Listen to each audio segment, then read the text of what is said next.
നാലാം യാമം അധ്യായം 13. എന്നാലും എന്തൊരു തിളക്കമാണ് ആ കണ്ണുകൾക്ക്, എന്തൊരു ഉറപ്പാണ് ആ ശരീരത്തിന്. വീരഭദ്രന് അവരെ വല്ലാതെ അങ്ങ് ഇഷ്ടപ്പെട്ടു. എടാ, നീ അറിയില്ലേ കൊല്ലൂർമന?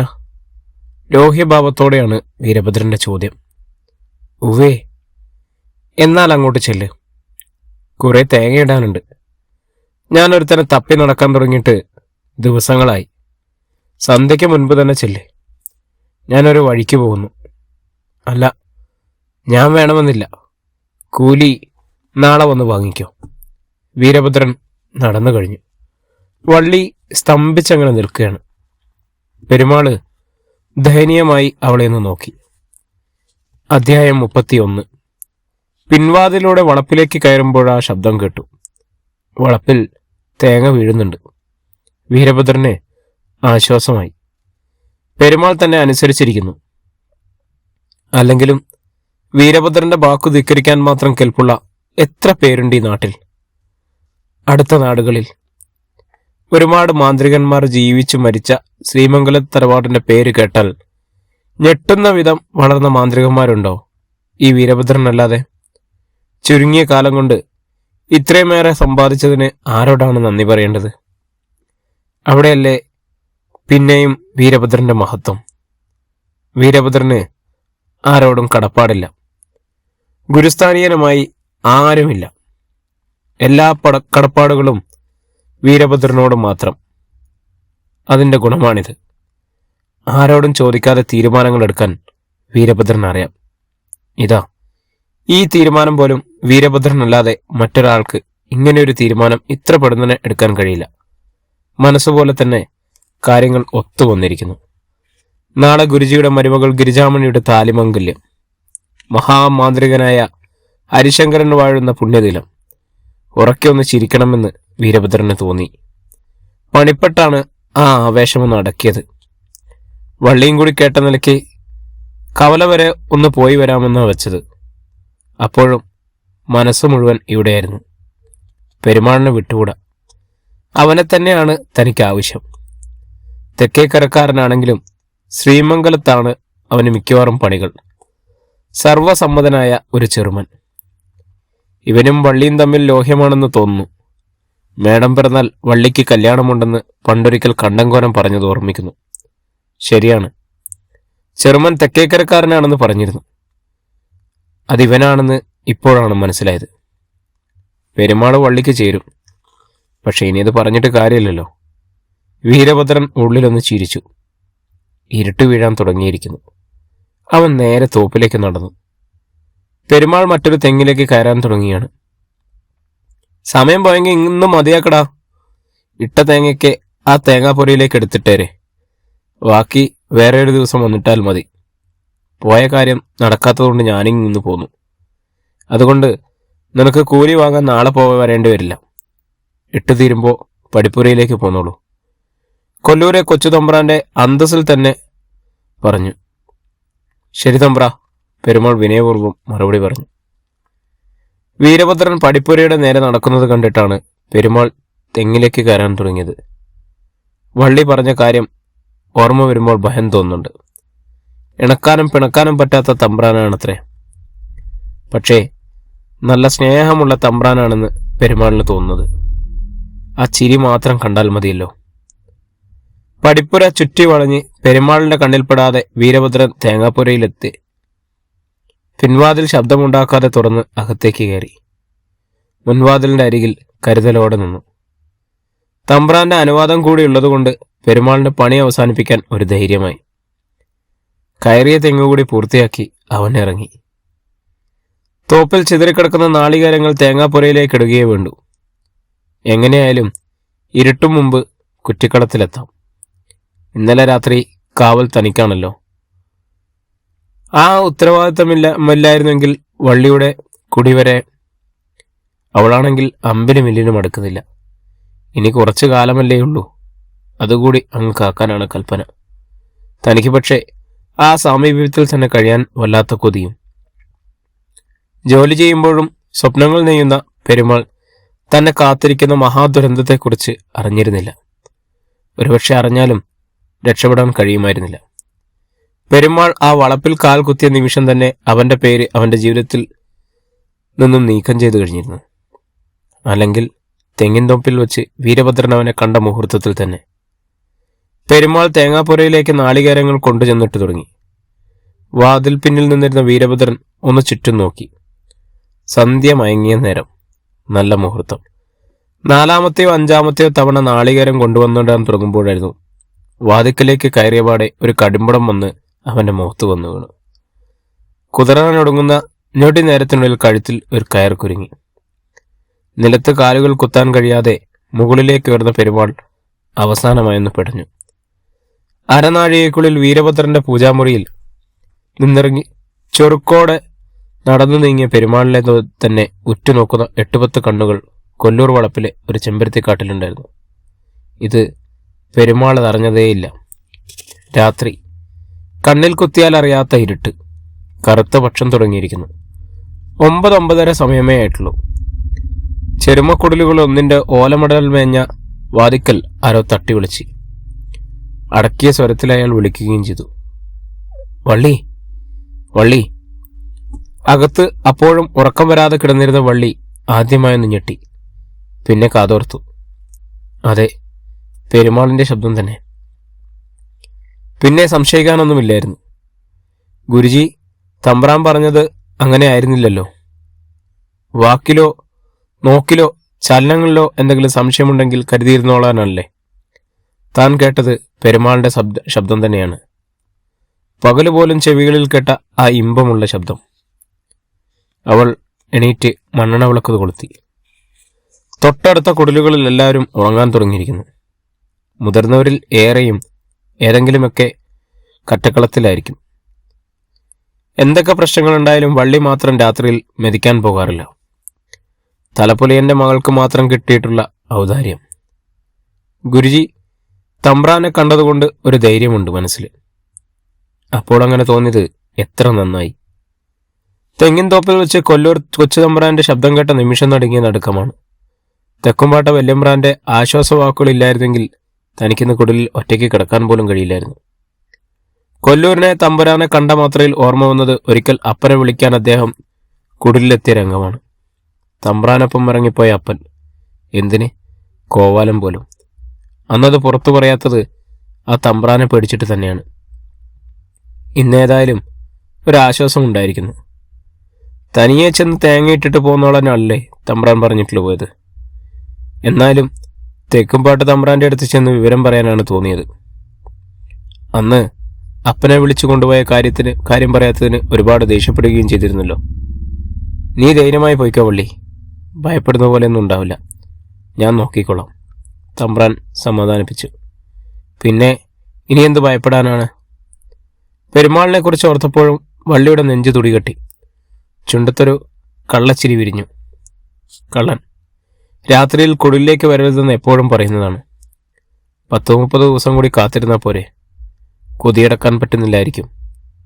അവൾക്ക് ചിരി പൊട്ടി. ഇന്ന് വരുമെന്ന് എന്തായാലും താൻ പ്രതീക്ഷിച്ചതാണ്. കൊല്ലൂരില്ലത്തെ വിശേഷം വന്ന് പറയണമെന്ന് പറഞ്ഞിരുന്നുവല്ലോ. അങ്ങോട്ട് പോകുന്നത് തനിക്ക് ഭയമാണെന്നും പറഞ്ഞുവല്ലോ. ഏതായാലും ഇവിടെ കിടക്കാൻ പരിപാടിയാണെങ്കിൽ അത് നടക്കില്ല. തെക്കുംപാട്ട് രാത്രി കാവലിന് വേറെ ആരോടും പറഞ്ഞിട്ടില്ല. വിവരം പറഞ്ഞു കഴിഞ്ഞാൽ ആ നിമിഷം ഇറക്കി വിട്ട് വാതിലടയ്ക്കണം. വള്ളി അകത്തുനിന്നും കെട്ടിമുറുക്കിയിരുന്ന ചെറ്റവാതിലിന്റെ കെട്ടഴിച്ചു. ഓലമറയാണെങ്കിലും ഒച്ചയുണ്ടാക്കാതിരിക്കാൻ പണിപ്പെട്ട് വാതിൽ തുറന്നു. തക്കും പൂക്കും ഒന്ന് നോക്കി പെരുമാൾ പെട്ടെന്നുള്ളിലേക്ക് കയറി. അവൻ തന്നെ ആ വാതിൽ ചുരി. വള്ളിയുടെ കണ്ണുകളിൽ ആപാതചൂടം തന്നെ ചുഴിഞ്ഞു നോക്കുന്നുണ്ടെന്ന് അവൻ അറിയാമായിരുന്നു. കൈ മുഴുവൻ ഉടഞ്ഞ നാശമായി. അവളെ വിശ്വസിപ്പിക്കാനും കൂടിയാണ് അങ്ങനെ പറഞ്ഞത്. ഇരു കൈകളും തെങ്ങിൻ തടിയിൽ ഉരിഞ്ഞ് പാട് വീണത് അവൻ വള്ളിയുടെ നേരെ നീട്ടിക്കാണിച്ചു. കുഴപ്പമൊന്നും ഉണ്ടായില്ലല്ലോ അല്ലേ? എന്നാ ഇനി അങ്ങ് കളത്തിലോട്ട് പോ. ഇച്ചിരി കഴിയട്ടെ വള്ളി, എനിക്കിവിടം വരെ വന്നതല്ലേ, നിന്നെ ഒന്ന് കാണാനും കൂടിയില്ലേ, കണ്ട് കൊടിതീരണില്ല. 1 മാസം കൂടി കഴിഞ്ഞോ? എപ്പോഴും കാണാൻ മേലേ, അന്ന് കൊതി തീർത്താൽ മതി. വള്ളി കൃത്രിമ ഗൗരവം എടുത്തു. എങ്കിൽ പിന്നെ ഞാനെന്തിനാ ഇങ്ങോട്ട് വന്നത്? അത് പറഞ്ഞു തീർന്നതും പെരുമാളിന്റെ ബലിഷ്ഠമായ കരങ്ങൾ അവളെ കടന്നുപിടിച്ചു. അപ്പോഴും അവൾ കയ്യിൽ പിടിച്ചിരിക്കുന്ന മണ്ണെണ്ണ വിളക്ക് തറയിൽ വീണ് കെട്ട്. വള്ളി കുതറി. അവനെ പിച്ചുകയും മാന്തുകയും തള്ളി മാറ്റാൻ ശ്രമിക്കുകയും ചെയ്തു. ഞാൻ ഉറക്കെ കരിയും, പെരുമാളിപ്പോ പോ. അതവൻ കേട്ടെങ്കിലല്ലേ. അവന്റെ ശരീരം അടിമുടി പെരുത്തു കയറി. വലതുകരം കരിങ്കൽ ശില്പം പോലെയുള്ള അവളുടെ മാറിലായിരുന്നു. അപ്പോൾ ആ കരങ്ങൾ അതിവിദഗ്ധമായി അവളുടെ മേനിയിലാകെ തലങ്ങും വിലങ്ങും ചലിച്ചു. അരനിമിഷം കൊണ്ടവൾ പരവശയായിപ്പോയി. പതിയെ അവനെ തള്ളിമറിക്കാൻ വ്യവത പൂണ്ട അവളുടെ കരങ്ങൾ അഞ്ഞു. ഇനി ചെറുത്തു നിൽക്കാൻ വയ്യ. പെരുമാൾ ചാണകം മെഴുകിയ തറയിലേക്ക് വള്ളിയെ കോരിയെടുത്ത് കിടത്തി. ഒരു നാഴികയോളം കളഞ്ഞു. വള്ളിയുടെ കുടിലിന്റെ ചെറ്റവാതിൽ തുറന്ന് പെരുമാൾ ഇരുട്ടിലേക്കിറങ്ങി. കൃത്യമായും തെക്കുംപാട്ടെ കൊറ്റക്കളത്തിൽ അവനെത്തി. അതുവരെ കാവലിരുന്ന വയസ്സു ചെന്ന ചെറുമനെ ഉറങ്ങാൻ പറഞ്ഞു വിട്ടിട്ട് പെരുമാൾ കാവലേറ്റെടുത്തു. അവിടെ ഇരുന്നവൻ അവനും തെക്കുംപാട്ട തറവാട് കാണാം. ഗുരുജി കെട്ടിയ പുതിയ ഓലക്കുടിൽ കാണാം. രാവിന്റെ 2-ാം യാമം തീരുന്ന നേരം, സകല ചരാചരങ്ങളും ഉറങ്ങുന്ന നേരം. ആ നേരം വരാനാണ് താൻ കാത്തിരിക്കുന്നത്. പെരുമാൾ മെല്ലെ എഴുന്നേറ്റു. അരയിൽ ഒളിപ്പിച്ച കടോരി അവിടെ തന്നെയുണ്ടെന്ന് ഒരിക്കൽ കൂടി ഉറപ്പുവരുത്തി. അവൻ കറ്റക്കളം ചുറ്റിക്കടന്നു തെക്കുംപാട്ട് തറവാടിന് നേരെ നടന്നു. തറവാട്ടുമുറ്റം കഴിഞ്ഞ് പുതിയ കുടിലിനോട് അടുക്കാറായപ്പോഴാണ് ഒരു നേരിയ സംശയം. പിന്നിൽ ആരുടെയോ കാൽപ്പെരുമാറ്റം കിട്ടുമോ? പെരുമാൾ തിരിഞ്ഞു നോക്കി. ആ നിമിഷം അവന്റെ നാഡിയും തളർന്നുപോയതുപോലെ. അധ്യായം 32. ഏറ്റവും മുന്നിൽ ഗുരുജിയുണ്ടായിരുന്നു. ഗുരുജിയുടെ തൊട്ടുപിന്നിൽ ഹരിശങ്കരൻ. അവർക്കൊപ്പം മുഖപരിചയമുണ്ടെങ്കിലും പേരറിയാത്ത 4-5 പേർ കൂടി. പെരുമാൾ എവിടെയെങ്കിലും ഓടി രക്ഷപ്പെടാനാണ് അപ്പോൾ ആഗ്രഹിച്ചത്. നിൽക്കവിടെ.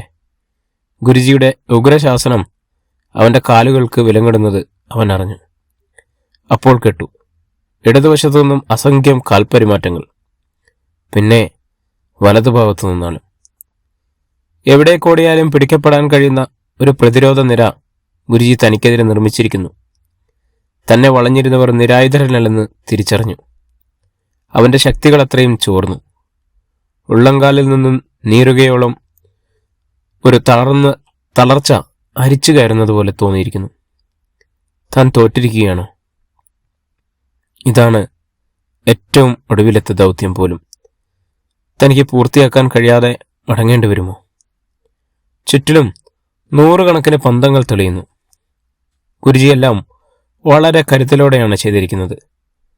ആരെയും വേദനിപ്പിക്കുന്നത് എനിക്കൊട്ടും ഇഷ്ടമില്ലാത്ത കാര്യമാണ്. എങ്കിലും തൽക്കാലം നിനക്ക് കുറച്ച് വേദന അനുഭവിക്കേണ്ടി വരും പെരുമാളെ. ഇപ്പോൾ അവന്റെ പതനം പൂർത്തിയായി. അവന്റെ കണ്ണുകളിൽ ഇരുട്ട് കയറി. നീ ഇത് ചെയ്യുമെന്ന് എനിക്കറിയാമായിരുന്നു.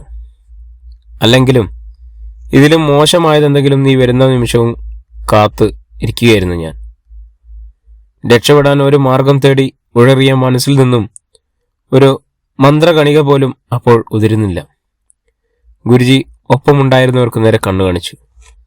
അടുത്ത ക്ഷണം ഒരുപാട് കൈകൾ തന്നെ കടന്നു പിടിക്കുന്നതായിട്ട് അവൻ അറിഞ്ഞു. ഒരു ചങ്ങലക്കിലുക്കം. തിരിഞ്ഞു നോക്കാൻ കഴിയുമായിരുന്നില്ല. നിലത്തുനിന്നും മിന്നൽ വേഗത്തിൽ താൻ വരുന്നത് അർദ്ധബോധാവസ്ഥയിലും അറിയാൻ കഴിഞ്ഞത്. പിന്നെ എപ്പോഴാണ് കണ്ണുകൾ തുറന്നപ്പോൾ തെങ്ങിൻ തടിയിൽ താൻ ബദ്ധസ്ഥനാണ് താനെന്ന് അപ്പോഴാണ് അവന് മനസ്സിലാവുന്നത്. തടിയോട് ചേർത്ത് ചങ്ങലകൾ കൊണ്ട് ബന്ധിച്ചു നിർത്തിയിരിക്കുകയാണ്. ബന്ധപ്പെട്ടാൽ മുഖം മാത്രം തിരിച്ചറിയാൻ കഴിയുന്നുണ്ട്. ഇനി രക്ഷയില്ല. തന്റെ ദുരന്തത്തെക്കുറിച്ച് വ്യക്തമായും പെരുമാൾ അറിഞ്ഞു. വീരഭദ്ര, ഗുരുജിയുടെ ഘനഗംഭീരമായ ശബ്ദം. നീ എത്ര ഒളിക്കാൻ ശ്രമിച്ചാലും ഇനി ഇതിൻ്റെയൊക്കെ മുന്നിൽ, ഇവരുടെയൊക്കെ മുന്നിൽ നിനക്ക് വില പോവില്ല. നീ വീരഭദ്രനാണെന്ന് എനിക്ക് നല്ലോണം അറിയാം. ഭയപ്പെടണ്ട. ഞാൻ നിന്നെ കൊല്ലുകയും മറ്റുമില്ല. പ്രതിയോഗികളെ തുടച്ചു നീക്കുക എൻ്റെ ഒരു സ്വഭാവമേ അല്ലെന്ന് നിനക്കറിയാവുന്നുള്ളതാണല്ലോ. അതിന് ശാശ്വതമായ പ്രതികാര നടപടിയായാണ് എനിക്ക് തോന്നിയിട്ടുള്ളത്. അല്ലെങ്കിൽ അങ്ങനെ തുടച്ചു നിൽക്കുന്നതുകൊണ്ട് നല്ലൊരു പ്രതികാര നടപടിയാണെന്ന് എനിക്ക് തോന്നുന്നുമില്ല. നിന്നെ ഒരിക്കലും ഇങ്ങനെയെങ്കിലും വേദനിപ്പിക്കാൻ ഞാൻ ഒരുങ്ങില്ലായിരുന്നു. പക്ഷെ നാളത്തെ ഒരു ദിവസം എനിക്ക് വേണം വീരഭദ്ര. എന്നേക്കാളേറെ ആ ദിവസത്തിന്റെ പ്രത്യേകത അറിയാവുന്നത് നിനക്കാണല്ലോ. നേരം പുലരുന്നതിന് മുമ്പ് ഒരുപാട് കാര്യങ്ങൾ ചെയ്തു പൂർത്തിയാക്കാനുണ്ട്. ഇപ്പോൾ പിന്നെ ബ്രഹ്മമുഹൂർത്തമായി. നമുക്ക് രാവിലെ കാണാം. ഒരു കാര്യം കൂടി നീ ബുദ്ധിയുണ്ടെങ്കിൽ ഓർക്കുന്നത് നന്നു. സ്വന്തം ശരീരത്തിലേക്ക് തിരിച്ചു പ്രവേശിക്കണമെങ്കിൽ ആ ശരീരം മുന്നിലുണ്ടായിരിക്കണം. അതിന് നീ ശ്രമിക്കണ്ട. അതിനായി സാഹസമൊന്നും പ്രവർത്തിച്ച് കൊല്ലൂരേക്ക് പോകാൻ ആലോചിക്കുകയും വേണ്ട. നിന്റെ ശരീരം, അതെ, ആ ജഡമായ ശരീരവും എൻ്റെ പക്കലാണിപ്പോൾ. അത് പറയുമ്പോൾ ഗുരുജിയുടെ കണ്ണുകൾ അടുത്തുനിന്നും ഹരിശങ്കരനെ സ്നേഹപൂർവ്വം വീക്ഷിക്കുകയായിരുന്നു. അപ്പോ പിന്നെയും നടുങ്ങി. കണ്ണുകൾ അടച്ചുപിടിച്ച് മുഖം ആവുന്നത്ര താടിയോട് ചേർത്ത് പെരുമാൾ നിന്നു. ആരെയും കാണണ്ട. ഗുരുജിയുടെ ശബ്ദം തന്നെ ഉൾക്കൊടലമാണ് ഉണ്ടാക്കുന്നത്. അപ്പോൾ പിന്നെ ആ മുഖം കൂടി കണ്ടാലോ? കുറച്ചുപേരെ പെരുമാൾ കാവലിന് നിർത്തി. ഹരിശങ്കരനെയും കൂട്ടി അദ്ദേഹം തന്റെ താൽക്കാലിക പൂജാമുറിയായ കുടിലിലേക്ക് നടന്നു. പോകുന്നതിന് മുമ്പ് ഇത്രയും കൂടി പറയാൻ മറന്നില്ല. കാവൽ വേണ്ടിയിട്ടല്ല. ഒരാൾ പോലും കക്കാനില്ലെങ്കിലും നീ അവിടെ നിന്ന് ഇളകിയില്ലെന്ന് എനിക്കറിയാം. മന്ത്രം കൊണ്ട് സ്ഫുടം ചെയ്ത ചങ്ങലയിലാണ് നീ. ഗുരുജിയുടെ ആ മുന്നറിയിപ്പ് മനസ്സിലായി. ഒരു വിധത്തിലും രക്ഷപ്പെടാൻ ശ്രമിക്കേണ്ടെന്ന താക്കീത്. അതുപോലെ തന്നെ ബന്ധനത്തിലാണ് നിന്റെ യഥാർത്ഥ ശരീരവും. അതെന്റെ നിലവറയിലാണ്. വേണമെങ്കിൽ ആ ശരീരം എനിക്ക് കത്തിച്ചു കളയാമായിരുന്നു. പക്ഷെ അത് ചെയ്യാത്തത് ജഡമായിട്ടെങ്കിലും നീ എൻ്റെ തടവിൽ ഒരു ദിവസമെങ്കിലും കിടക്കണമെന്ന് ഞാൻ ആഗ്രഹിക്കുന്നത് കൊണ്ടാണ്. നിന്റെ തടവറയിൽ ഞാൻ എത്രയോ ദിവസങ്ങൾ ജീവനോടെ കിടന്നതിന് ഒരു ചെറിയ പ്രായശ്ചിത്തം. പിന്നെ നിന്നില്ല. ഗുരുജിയും ഹരിശങ്കരനും ഒരുമിച്ച് കുളിച്ച് ഈറനോടെ പൂജാമുറിയിലേക്ക് കയറി. പ്രഭാതം. ഇന്ന് തന്നെ സംബന്ധിച്ചിടത്തോളം ഏറ്റവും പ്രാധാന്യമുള്ള ദിവസം. ഉദിച്ച് അസ്തമനമാകും മുമ്പ് എല്ലാം കഴിഞ്ഞിരിക്കണം. രാവിലത്തിലെ മുഹൂർത്തത്തിൽ ഗിരിജാമണിയുടെ താലികെട്ട് കല്യാണം. ഒരു ചടങ്ങ് മാത്രമേ ഇനിയുള്ളൂ. ജീവിച്ചിരിക്കുമ്പോൾ അത് കാണാൻ മാത്രം. ഗുരുജി ഹരിശങ്കറിന് മന്ത്രോപദേശം നൽകിക്കൊണ്ടിരുന്നു. താലികെട്ടിനു മുമ്പ് പാരമ്പര്യം ഒഴിയുന്ന അവസാനത്തെ മന്ത്രം ഒഴികെ മറ്റുള്ളതെല്ലാം കൈമാറിക്കഴിയണം. ഇന്നലെ രാത്രി മുഴുവൻ നഷ്ടപ്പെട്ടു. അതുകൊണ്ട് കുറച്ച് കൂടുതൽ ബന്ധപ്പെടേണ്ടിയിരിക്കുന്നു. അത്രയേ ഉള്ളൂ. ഒക്കെ ഗുരുജിയുടെ കണക്കൂട്ടലുകൾ പോലെ തന്നെ നീങ്ങി. അവസാന മന്ത്രം ഒഴിച്ചുള്ളതെല്ലാം ഹരിശങ്കരന് നൽകി. അദ്ദേഹം എണീക്കുമ്പോൾ പുലർന്ന് 9 മണിയോളമായിരുന്നു. ഇനി 10:30 മണിവരെ രാഹുകാലം. രാഹുകാലം കഴിഞ്ഞാൽ ആദ്യത്തെ ചടങ്ങാണ് താലിമംഗല്യം. ഗുരുജി തകർന്നു കിടന്ന തന്റെ തറവാട്ടിലേക്കാണ് നടന്നത്. മുകൾ ഭാഗം മുഴുവൻ ഇടിഞ്ഞു വീണെങ്കിലും 1-2 നിലവറകൾ മാത്രം കേടുകൂടാതെ ഉണ്ടായിരുന്നു. അതിലൊരു മുറിയിലാണ് വീരഭദ്രന്റെ ജഡം ബന്ധിച്ചിരുന്നത്. ആ മുറിയിലേക്കാണ് അദ്ദേഹം ഇറങ്ങിച്ചെന്നത്. ചങ്ങലകൾ കൊണ്ട് അടിമുടി കൂച്ചിക്കെട്ടിയ നിലയിൽ വീരഭദ്രന്റെ ശരീരം നിലവറയുടെ മൂലക്കിരിക്കുന്നു. ശക്തമായ മാന്ത്രിക മന്ദനം കൂടിയാണത്.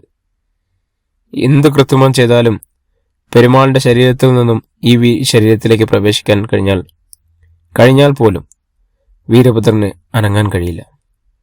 തന്റെ അനുവാദം കൂടാതെ ഈ നിലവറയിലേക്ക് ഇറങ്ങാനും.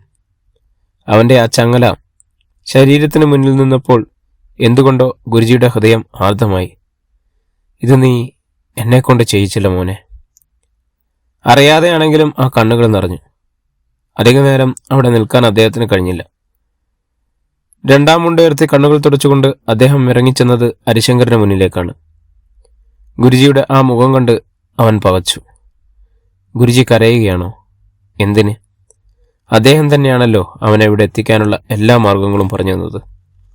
അവന്റെ ഈ വിധിയോർത്ത് ഗുരുജിക്ക് ആത്മാർത്ഥതയോടുമായിട്ടുള്ള ദുഃഖമുണ്ട്. പക്ഷെ എന്തിന്? ഇന്നലെ രാത്രി മുഴുവൻ കഷ്ടപ്പാടുകളുടേതായിരുന്നു. കൊല്ലൂർ ഇല്ലത്തിന് പിന്നിലുള്ള കാത്തിരിപ്പ്. ചെവിയറിയാതെ അതിവിടെ എത്തിക്കാനുള്ള പങ്കപ്പാട്. ഒപ്പം സഹായത്തിന് ആളുകളുണ്ടായിരുന്നെങ്കിലും അതൊരു ജീവൻ മരണ കളിയായിരുന്നു. തെക്കുംപാട്ടേക്ക് വരുന്ന പെരുമാളിനെ കൊടുക്കാൻ ആളെ കൂട്ടുകയും വേണ്ടിയിരുന്നു. പിന്നെ മെതിക്കളത്തിന് പിന്നിലുള്ള കാത്തിരിപ്പ് വേറെ. എല്ലാം ഗുരുജി പറഞ്ഞതുപോലെ തന്നെ നടന്നു. ഇതാ ഇപ്പോൾ വരെയുള്ളതല്ല. പക്ഷേ ഇപ്പോൾ എന്തിന് ഗുരുജി ഈ നിലവറയിലേക്ക് വന്നു? ഗുരുജിയുടെ മനസ്സിൽ എന്താണുള്ളത്? അതറിയാൻ ഹരിശങ്കരനും മധ്യാഹ്നം കഴിയുന്നവരെ കാത്തിരിക്കേണ്ടി വന്നു. താലികെട്ടൊക്കെ കഴിഞ്ഞു. ഗിരിജാമണി തൻ്റെ ഭാര്യയായി വരാനുള്ള എൻ്റെ ആദ്യത്തെ ചടങ്ങാണല്ലോ ഇത്. അതിനുള്ള പ്രായമായില്ലെങ്കിലും അഗ്നിസാക്ഷിയാക്കി താൻ അവളുടെ കഴുത്തിൽ താലി ചാർത്തി. അന്നേരം ഗുരുജിയുടെ മുഖമൊന്ന് കാണേണ്ടതായിരുന്നു. വല്ലാത്തൊരു സംതൃപ്തി ആ മുഖത്ത് കളിയാടിയിരുന്നു. ഇനി എനിക്ക് ഒരേ ഒരു കാര്യമേ ഈ ജീവിതത്തിൽ ചെയ്തു തീർക്കാനുള്ളൂ. നിനക്ക് എൻ്റെ മാന്ത്രിക സിദ്ധി, എൻ്റെ പാരമ്പര്യം കൈമാറുക. അതിന് മുഹൂർത്തമുണ്ട്. അതിനു മുമ്പ് ചില്ലറ കാര്യങ്ങളുണ്ട്. നീ വരൂ. ഗുരുജി ഹരിശങ്കരനെയും കൂട്ടി പെരുമാളിനെ ബന്ധിച്ചിരുന്ന തെങ്ങിൻ ചൂട്ടിലേക്കാണ് പോയത്. ശ്രീമംഗലം ഗ്രാമം ഒപ്പാടെ ആ വളപ്പിലെത്തിച്ചിരുന്നുണ്ടെന്ന് പറഞ്ഞാൽ അതാണ് സത്യം. തെങ്ങിൻ ചെടിയോട് ചേർത്ത് തങ്ങളുടെ കൂട്ടത്തിലൊരുവനെ ബന്ധിച്ചിട്ടിരിക്കുന്ന ചെറുമാർക്ക് പ്രതിഷേധമുണ്ടെന്ന് ഗുരുജിയും അറിഞ്ഞു. ഒരു രാത്രിയും പകലിത്രയുമായിട്ട് അവനെ അഴിച്ചുവിടാൻ ശ്രമിക്കാത്ത ഗുരുജിക്കെതിരെ ചിലർ രോഷം കൊള്ളാനും തുടങ്ങിയിരിക്കുന്നു. വള്ളി കരഞ്ഞുകൊണ്ട് തെങ്ങിൻ ചൂട്ടിൽ തന്നെയുണ്ട്. പറഞ്ഞാൽ ആർക്കും മനസ്സിലാവില്ല. ബോധ്യപ്പെടുത്തി കൊടുക്കണം. ഗുരുജി ഹരിശങ്കരനോട് എന്തോ പറഞ്ഞു.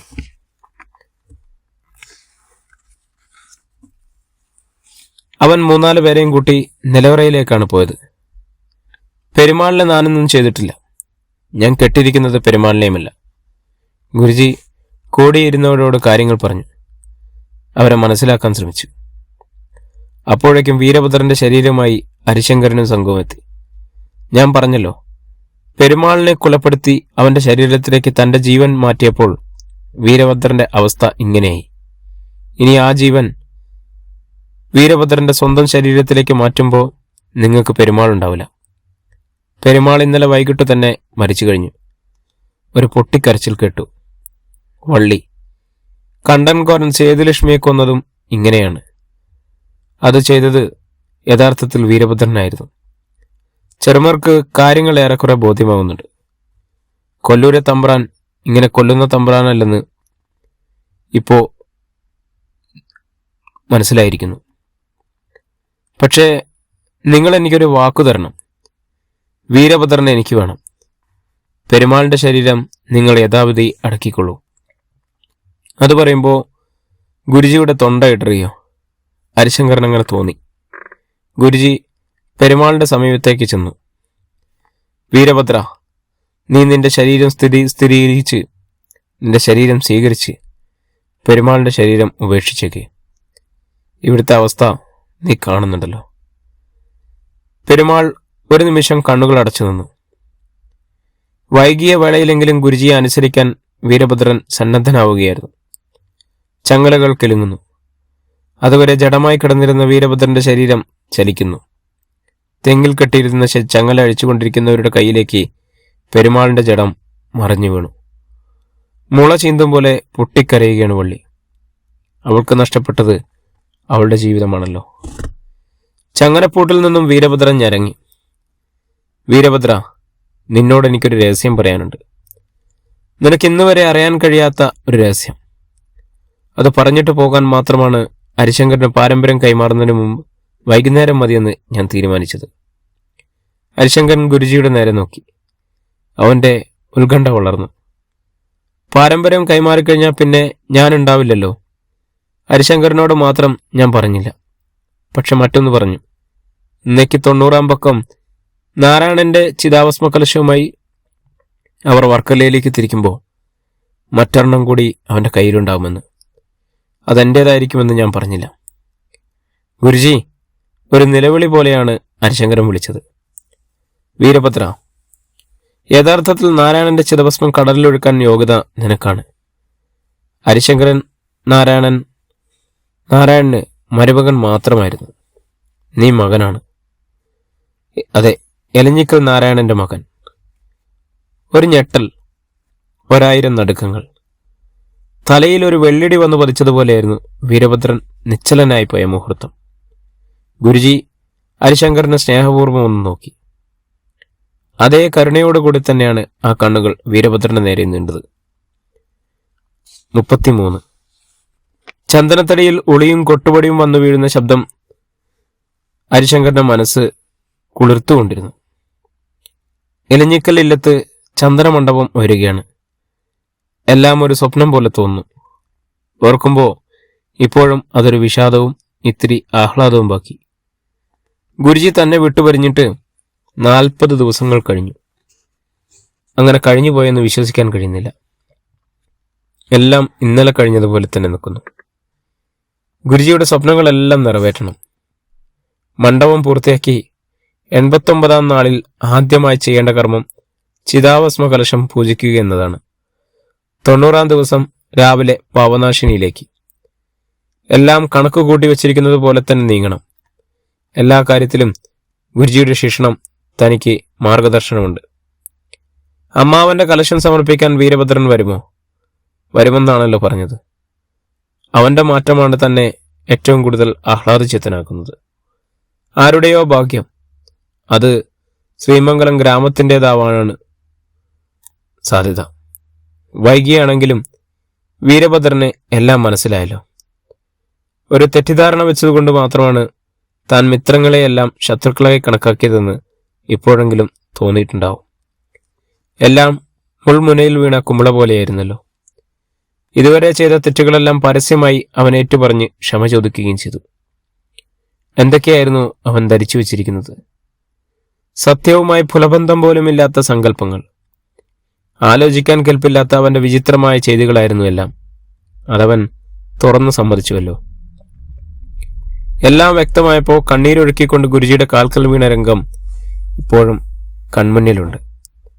അവന്റെ ആ കണ്ണീര് കൊണ്ട് തന്നെ സകല പാവങ്ങൾക്കും പ്രായശ്ചിത്തമായി. ഗുരുജി വളരെ വ്യക്തമായി തന്നെയാണ് എല്ലാം പറഞ്ഞത്. അവന്റെ അച്ഛനും എൻ്റെ അമ്മാവനും ഗുരുജിയുമായി ഉണ്ടായിരുന്ന ബന്ധത്തെക്കുറിച്ചും കൊല്ലൂരെ വാസുദേവന് ഒരിക്കലും ഒരു കുഞ്ഞു പിറക്കില്ലെന്ന സത്യം തിരിച്ചതിനെക്കുറിച്ചും. യഥാർത്ഥത്തിൽ തന്റെ അമ്മാവൻ സ്നേഹിച്ചിരുന്ന സ്ത്രീയായിരുന്നു വീരഭദ്രന്റെ അമ്മ. കൊല്ലൂർ വാസുദേവനും അവരെയാണ് ഇഷ്ടമെന്നറിഞ്ഞപ്പോൾ താൻ അവിഹിതനായി നിന്നു. വാസുദേവനെതിരെ അവരെ വിവാഹം ചെയ്യിച്ചു കൊടുത്തു അത്രേ. അവരുടെ സ്നേഹബന്ധത്തിന്റെ തീവ്രതയായിരുന്നത്. തനിക്കൊരു കുഞ്ഞു പിറക്കില്ലെന്നറിഞ്ഞപ്പോൾ വാസുദേവൻ തന്നെയാണ് തന്നെ രക്ഷിക്കാൻ പറഞ്ഞ് സ്നേഹിതന്റെ പക്കൽ അഭയം തേടിയതത്രേ. ഒരാൾക്ക് ബഹുഭാര്യത്വമോ 2-3 പേർക്ക് ഒരു ഭാര്യയോ നിഷിദ്ധമല്ലാതിരുന്ന ഒരു കാലം കൂടിയായിരുന്നല്ലോ അത്. അതൊക്കെ എന്തുകൊണ്ടോ വ്യക്തമായി വീരഭദ്രനെ ബോധ്യപ്പെടുത്താൻ അവന്റെ അമ്മ ശ്രമിച്ചില്ല. പകരം അവനെ തെറ്റിദ്ധരിപ്പിക്കുകയും ചെയ്തു. അതെന്തുകൊണ്ടായിരുന്നെന്ന് വീരഭദ്രൻ എത്ര ആലോചിച്ചിട്ടും മനസ്സിലായില്ല. അമ്മയ്ക്ക് എല്ലാം തന്നോട് തുറന്നു പറയാമായിരുന്നു. വീരഭദ്രൻ നെടുവീർപ്പെട്ടു. ആ സ്നേഹബന്ധത്തിനിടയിലെ ത്യാഗങ്ങളുടെ കഥകളായിരുന്നു എല്ലാം. 3 കുടുംബങ്ങളും അന്യം നിന്നു പോകരുതെന്ന ആഗ്രഹത്തിന്റെ പരിണിത ഫലം. ആ 3 കുടുംബങ്ങളും ഒന്നാകുന്ന ഒരു കാലം സ്വപ്നം കണ്ട നാളുകൾ. അന്നൊരു ചന്ദനമണ്ഡപം പണിയാൻ കൊതിച്ചത്. എല്ലാം തുറന്നു പറയുകയായിരുന്നു ഗുരുജി. യക്ഷിക്കഥ കേൾക്കുന്ന കുട്ടിയുടെ ഭാവമായിരുന്നു അത് കേട്ടു നിൽക്കുമ്പോൾ വീരഭദ്രൻ്റേത്. സ്നേഹത്തിന്റെ വില നിനക്കറിയില്ലല്ലോ വീരഭദ്ര. അതറിയാമായിരുന്നെങ്കിൽ നിന്റെ പ്രവൃത്തികൾ അബദ്ധസഞ്ചാരം നടത്തില്ലായിരുന്നു. നീ ആരെയും സ്നേഹിച്ചിട്ടില്ല. നിന്നെ സ്നേഹിക്കാൻ നീ ആരെയും അനുവദിച്ചിട്ടുമില്ല. നിനക്കറിയോ, നിന്റെ അച്ഛനെയാണ് മോക്ഷം കൊടുക്കാൻ അനുവദിക്കാതെ നീ ഈ തിരുനാളത്തിൽ തടവിലിട്ടത്, പീഡിപ്പിച്ചത്. അപ്പോ വീരഭദ്രൻ പൊട്ടിക്കരയായിരുന്നു. എല്ലാം എൻ്റെ തെറ്റാണ് ഗുരുജി. എൻ്റെ അച്ഛനെ ഞാൻ ഒരിക്കലെങ്കിലും ഗുരുജിക്ക് എന്നോട് സൂചിപ്പിക്കാമായിരുന്നു. അതിനെപ്പോഴെങ്കിലും നീ എന്നെ അനുവദിച്ചിട്ടുണ്ടോ? ഗുരുജി തന്നെയാണ് അവൻ്റെ തെറ്റുകൾ പൊറുക്കാൻ നാട്ടുകാരോട് യാചിച്ചത്. ഇനിയൊരിക്കലും ഒന്നുമുണ്ടാവില്ലെന്ന് ഉറപ്പു നൽകിയത്. ആ വൈകുന്നേരം വരെ വീരഭദ്രൻ തെക്കുംപാട്ടുണ്ടായിരുന്നു. തനിക്ക് ഗുരുജി പാരമ്പര്യം ഉപദേശിക്കുമ്പോഴും ആ ജീവൻ വെടിയുമ്പോഴും അദ്ദേഹത്തിന്റെ ചില കത്തി അമരുമ്പോഴും ഒരു കണക്കിനും അവൻ തന്നെയാണ് എല്ലാറ്റിനും നേതൃത്വം നൽകിയതെന്ന് പറഞ്ഞാൽ അതായിരിക്കും ശരി. ഒറ്റ ദിവസം കൊണ്ടവൻ ഒരു മനുഷ്യനായി. ജീവിതത്തിൽ ഒരിക്കലും ഇനി താൻ മാന്ത്രിക കർമ്മങ്ങൾ ചെയ്യില്ലെന്ന് ഗുരുജിയുടെ നെറുകയിൽ കൈവച്ച് സത്യം ചെയ്യുകയും ചെയ്തുവല്ലോ. എന്തിന്? ചന്ദനമണ്ഡപം പണിയാനുള്ള തടികൾ എത്തിച്ചെന്നതും വീരഭദ്രനാണ്. അന്നാണ് അവൻ പറഞ്ഞത്, നിനക്ക് വിരോധമില്ലെങ്കിൽ നിന്റെ അമ്മാവന്റെ ചിതാഭസ്മം പാപനാശിനിയിൽ ഒഴുക്കാൻ എന്നെ അനുവദിക്കുമോ ഹരിശങ്കര? അച്ഛനെന്ന് പറയാൻ യോഗ്യതയില്ലാത്ത ഈ മകനിൽ നിന്നും ഒരിക്കലെങ്കിലും ഒരു നന്മയുണ്ടാവുന്ന കണ്ട് നിന്റെ അമ്മാവൻ സ്വർഗവാതിൽ കിടക്കട്ടെ. അത് പറയുമ്പോൾ വീരഭദ്രന്റെ ഇരു കണ്ണുകളും നിറഞ്ഞൊഴുകുകയായിരുന്നു. പിന്നെയും അങ്ങോട്ട് പറയാതെ തന്നെ അവൻ ഗുരുജിക്ക് ചില സത്യങ്ങൾ ചെയ്തു കൊടുത്തു. തന്മൂലം ഗർഭിണിയായ സത്യശീലൻ പിള്ളയുടെ മകൾ ഭാനുമതിക്ക് പുടവ കൊടുത്തുകൊള്ളാമെന്ന്, അവളെ കൊല്ലൂർ മനയിലേക്ക് കൊണ്ടുപോയി താമസിപ്പിച്ചുകൊള്ളാമെന്ന്. ആ തീരുമാനം ഗുരുജിക്ക് സന്തോഷമായി. എല്ലാം കൊണ്ടും ആഹ്ലാദവാനായാണ് ഗുരുജി സമാധിയിൽ ലയിച്ചത്. 3 കൂട്ടുകാരിൽ ഏറ്റവും ഭാഗ്യം ചെയ്ത ജന്മം. പണി തുടങ്ങിയതിനു ശേഷം പല പ്രാവശ്യം വീരഭദ്രൻ വന്നിരുന്നു. ഒരിക്കൽ വന്നപ്പോൾ ഒരു വലിയ കെട്ട് ഉണ്ടായിരുന്നു കയ്യിൽ. കൊല്ലൂലെ താളിയോല ഗ്രന്ഥങ്ങൾ അത്രയും അവൻ ഹരിശങ്കരന് സമ്മാനിക്കുകയായിരുന്നു. ഇനി എനിക്കിതൊന്നും വേണ്ട ഹരിശങ്കര, ഇതൊക്കെ ഇരിക്കേണ്ടത് ഇവിടെയാണ്. ഒരു വെറും മനുഷ്യനായി മാറുന്ന വീരഭദ്രന്റെ മാറ്റം ഹരിശങ്കരനെയാണ് സംതൃപ്തനാക്കിയത്. അവന്റെ എല്ലാ തെറ്റുകളും പൊറുക്കാൻ കാണിച്ച ശ്രീമംഗലം നാട്ടുകാരോടും ഹരിശങ്കരന് മതിപ്പ് തോന്നി.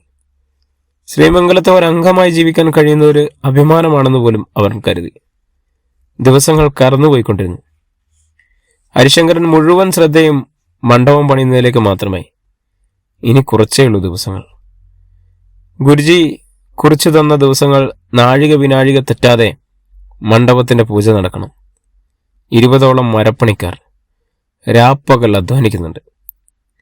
പണി തുടങ്ങിയതിന്റെ 82ാം ദിവസമായിരുന്നു. പതിവ് പോലെ വൈകുന്നേരം ഇലഞ്ഞിക്കലെത്തിയ വീരഭദ്രന് പറയാനൊരു സന്തോഷ വാർത്ത ഉണ്ടായിരുന്നു. വൈകുന്നേരങ്ങളിലെ അവൻ വരാറുള്ളൂ, അതും കുറുക്കു വഴികളിലൂടെ. നാട്ടുകാരെ അഭിമുഖീകരിക്കാൻ വല്ലാത്തൊരു മടി.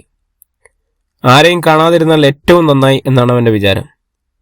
എനിക്കാരെയും കാണാൻ വയ്യ ഹരിശങ്കര, ആരുടെയും മുഖത്ത് നോക്കാൻ വയ്യ. ഞാൻ അവരോടൊക്കെ ചെയ്തത് ആർക്കെങ്കിലും മറക്കാൻ കഴിയുന്നതാണോ? ഒരിക്കലും അതിന്റെ കാരണവും വീരഭദ്രൻ പറഞ്ഞു. ഒക്കെ സ്വയം തോന്നുന്നതാണ്. അങ്ങനെയൊന്നും ഇല്ലെന്ന് ധരിച്ചാലില്ല. വെറുതെ അതും ഇതും ചിന്തിച്ച് മനസ്സ് വിഷമിപ്പിക്കണ്ടല്ലോ. ഹരിശങ്കരൻ എല്ലായ്പ്പോഴും അവന് ധൈര്യം കൊടുത്തുകൊണ്ടായിരുന്നു. ഒരിക്കലും മൃഗമായിരുന്നു എന്ന് വെച്ച് ആ മൃഗീയത ജീവിതാവസാനം വരെ പിന്തുടരണമെന്നുണ്ടോ? വന്നയുടൻ പണിയുടെ പുരോഗതികൾ നോക്കിക്കൊണ്ട് ഗിരിജാമണി നൽകിയ ചുക്കുകാപ്പി കുടിച്ചു. ഹരിശങ്കര, നിന്റെ അമ്മാവന്റെ ചിതാഭസ്മം നിമജ്ജനം ചെയ്തു വന്നാലുടൻ ഞാൻ ഭാനുവിനെ കൂട്ടിക്കൊണ്ടുവരാൻ തീരുമാനിച്ചു.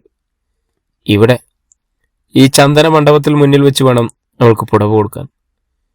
എല്ലാ കാരണവന്മാരുടെയും സാന്നിധ്യം ഉണ്ടാകാൻ പോകുന്ന മണ്ഡപമല്ലേ ഇത്? ഹരിശങ്കരൻ അവനെ അഭിനന്ദിച്ചു. കുറേയേറെ നേരം ഇരുന്നിട്ടാണ് വീരഭദ്രൻ എന്ന് പോയത്. ഇവൻ ഇത്രയും പാവമായിരുന്നല്ലോ എന്ന് ഹരിശങ്കരൻ അത്ഭുതപ്പെട്ടു. പിന്നെ വീരഭദ്രൻ വീണ്ടും എലിഞ്ഞിക്കലെത്തിയത് 89ാം നാളിലായിരുന്നു. ചന്ദനമണ്ഡപത്തിന്റെ പൂജാ ദിവസം. എല്ലാ കാര്യത്തിലും സജീവ സാന്നിധ്യവും മുൻകൈയും എടുത്ത് പ്രവർത്തിക്കലുമായി. ഒരു നിമിഷം പോലും വിശ്രമം അവനില്ലായിരുന്നു. ഹരിശങ്കരന് വലിയ സഹായമായി. ഗ്രാമത്തിലെ പ്രമുഖരെല്ലാം എത്തിയിരുന്നു. കൃത്യസമയത്ത് ചടങ്ങുകൾ കഴിഞ്ഞു. വീരഭദ്രന്റെ കാലിൽ തൊട്ടുതൊഴുത ഹരിശങ്കരൻ ദക്ഷിണ കൊടുത്തു. എന്റെ ജ്യേഷ്ഠസ്ഥാനത്ത്, ഗുരുവിന്റെ സ്ഥാനത്തും ഇനി എനിക്ക് വേറെ ആരാണുള്ളത്? നിറഞ്ഞ സംതൃപ്തിയോടെയാണിത് ഞാനിത് നൽകുന്നത്. എന്നെ അനുഗ്രഹിക്കണം. വീരഭദ്രൻ പൊട്ടിക്കരഞ്ഞുപോയി. അവന്റെ കവിളുകളിലൂടെ കണ്ണീരിങ്ങനെ ധാരധാരയായിട്ട് ഒഴുകുകയാണ്. എന്റെ ഹരിശങ്കര, എന്റെ ജീവിതത്തിൽ ഇങ്ങനെ ഒരു മുഹൂർത്തം ഉണ്ടായില്ലല്ലോ. ഞാൻ ഇതിനെന്ത് ഭാഗ്യമാണ് ചെയ്തത്. വീരഭദ്രൻ ഹരിശങ്കരനെ നിറഞ്ഞ ആത്മാർത്ഥതയോടെ ഒരാലിംഗനത്തിലൊതുക്കി. ഹരിശങ്കരന്റെയും മിഴികൾ നിറഞ്ഞു. വാതിക്കൽ നിന്നിരുന്ന ഗിരിജാമണിയുടെയും മിഴികൾ നിറയുന്നുണ്ടായിരുന്നു. നോക്കിക്കോ ഹരിശങ്കര, ഈ ചന്ദ്രമണ്ഡപത്തിൽ കാരണവന്മാർ മാത്രമല്ല, നവഗ്രഹങ്ങളും ഇറങ്ങി വന്നിരിക്കും. ഇന്നു മുതൽ ശ്രീമംഗലം ഗ്രാമത്തിൽ കൊല്ലൂർ പടിപ്പുരയില്ല. ഈ ഗ്രാമത്തിൽ ഇനി ഇത് മാത്രം മതി. ഏറെ ഇരുട്ടിയാണ് വീരഭദ്രൻ മടങ്ങിയത്. രാവിലെ നന്ന വെളുപ്പിന് വർക്കലയ്ക്ക് തിരിക്കേണ്ടതാണ്. പോകുമ്പോഴും ഹരിശങ്കരൻ പ്രത്യേകം ഓർമ്മിപ്പിച്ചു, ഞാൻ എത്തിക്കോളാം ഹരിശങ്കര, ബ്രഹ്മമുഹൂർത്തത്തിന് മുൻപ് ഞാൻ എത്തിക്കോളാം. ഇതെന്റെ കൂടി കാര്യമല്ലേ, അച്ഛനു വേണ്ടി, അല്ലെങ്കിൽ കാരണവർക്ക് വേണ്ടി ജീവിതത്തിൽ ആദ്യവും അവസാനമായി ഒരു നല്ല കർമ്മം ചെയ്യാനുള്ള അവസരം, അത് നഷ്ടപ്പെടുത്തിക്കൂടാ. അത് വീരഭദ്രന്റെ ഏറ്റവും വലിയ ആഗ്രഹമായിരുന്നു. ബ്രഹ്മമുഹൂർത്തം. അതിനു മുമ്പേ യാത്രയ്ക്കൊരുങ്ങി. കലശങ്ങളെല്ലാം ഒരുക്കി വെച്ച് ഹരിശങ്കരൻ വീരഭദ്രനെ കാത്തിരുന്നു തുടങ്ങി. അവൻ വരാതെ ഇരിക്കില്ലെന്ന് ഉറപ്പ്. ഒരുപക്ഷെ രാത്രി ഉറങ്ങിക്കാണുമോ എന്ന് തന്നെ സംശയം. അകലെ നിന്നൊരു ചൂട്ടുവെട്ടം മടുക്കുന്നുണ്ട്. ഹരിശങ്കരൻ ആശ്വാസമായി. അത് ഇലഞ്ഞിലിക്കലേക്ക് തന്നെയായിരുന്നു. പക്ഷേ പടികയറി വന്നത് വീരഭദ്രനായിരുന്നില്ല. ചെറുമൻ കൊല്ലൂരും മറ്റ് പണിക്കിറങ്ങുന്നവരുമാണ്. തമ്പ്ര, കൊല്ലൂർ വരെ തമ്പ്രാനെന്ന് വരണം, അവിടെ അത്രയുമേ അവൻ പറഞ്ഞുള്ളൂ. ഹരിശങ്കരന് ആദ്യമായി. അപ്പോൾ തന്നെ അവന്റെ കൂടെ ഹരിശങ്കരൻ കൊല്ലൂരേക്ക് ചെന്നു. അവിടെ കൊല്ലൂർ പടിപ്പുരയിൽ ഒരു നോക്ക് കാണാനേ ഹരിശങ്കരൻ കഴിഞ്ഞുള്ളൂ. ശരീരം നിറയെ വെട്ടും കുത്തുമേറ്റ് തല പൊട്ടിപ്പൊളന്ന് രക്താദിഷനായി വീരഭദ്രൻ കിടന്നു. അവന്റെ നെഞ്ചിൽ ഒരോലക്കീറ്. വിറയാർന്ന കൈനീട്ടി ഹരിശങ്കരൻ അതെടുത്തു. കണ്ടൻകോരന്റെയും പെരുമാളിന്റെയും ജീവനും പകരം ഞങ്ങൾക്ക് ഇവന്റെ ജീവൻ വേണം. അത്രയുമേ ആ കുറിപ്പിലുണ്ടായിരുന്നുള്ളൂ. വർക്കല തീവണ്ടിയുടെ കമ്പാർട്ട്മെന്റുകളിലൊന്നിൽ 2 കലശങ്ങളും മടിയിൽ വെച്ച് ഹരിശങ്കരനിരുന്നു. അവന്റെ കണ്ണുകൾ അപ്പോഴും നിറഞ്ഞൊഴുകുന്നുണ്ടായിരുന്നു.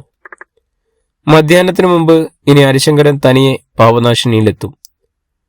അമ്മാവന്റെയും ഗുരുജിയുടെയും ചിതാഭസ്മ കലശങ്ങൾ തുറക്കും. ചിതാഭസ്മത്തോളികൾ ഭക്തി ആദരവോടുകൂടി തിരമാലകളിലേക്ക് അർപ്പിക്കും. ജഗന്നാഥ ക്ഷേത്രത്തിലെ ശ്രീകോവിൽ വാതിലിലെ ഓട്ടുമണികൾ കടൽക്കാറ്റിൽ അപ്പോഴും ചിലമ്പുന്നുണ്ടായിരുന്നു. പ്രിയമുള്ളവരെ, 4-ാം യാമം എന്ന മാന്ത്രിക നോവൽ ഇവിടെ അവസാനിക്കുകയാണ്. വീണ്ടും അടുത്ത ഒരു നോവലുമായി നാളെ മുതൽ നമുക്ക് കാണാം. എല്ലാവർക്കും ഒത്തിരി സ്നേഹം, സന്തോഷം. ഈ നോവൽ എങ്ങനെയുണ്ടായിരുന്നു എന്ന് നിങ്ങളുടെ അഭിപ്രായങ്ങൾ എന്തു തന്നെയായാലും അടയാളപ്പെടുത്താൻ മറക്കരുത്. നമ്മൾ ചാനൽ സബ്സ്ക്രൈബ് ചെയ്യാത്തവരാണെങ്കിൽ ചാനൽ സബ്സ്ക്രൈബ് ചെയ്യുക. അൺലിമിറ്റഡ് ആയിട്ട് സ്റ്റോറീസ് ഇങ്ങനെ വന്നുകൊണ്ടേയിരിക്കും. സ്റ്റോറീസിൻ്റെയൊക്കെ ടൈമിംഗ് നമ്മൾ ഒരു അരമണിക്കൂർ 3/4 മണിക്കൂറൊക്കെ ആക്കിയിട്ട് മാറ്റുന്നുണ്ട്. മാക്സിമം കൂടുതൽ സമയം അപ്ലോഡ് ചെയ്യാൻ വേണ്ടിയിട്ടുള്ള ശ്രമങ്ങളും നടക്കുന്നുണ്ട്. എല്ലാവർക്കും ഒത്തിരി സന്തോഷം, സ്നേഹം. ലൈക്ക് ചെയ്യുക, സബ്സ്ക്രൈബ് ചെയ്യുക, കമൻറ്റ് ചെയ്യുക, ഷെയർ ചെയ്യുക, പുതിയ ആളുകളിലേക്ക് ഷെയർ ചെയ്ത് കൊടുക്കുക. എല്ലാവർക്കും ഒത്തിരി നന്ദി, നമസ്കാരം. വീണ്ടും ഒരിക്കൽ കൂടി നിങ്ങളുടെ സ്വന്തം ജാഷി വയനാട് സ്റ്റോറീസ്. Stay tuned.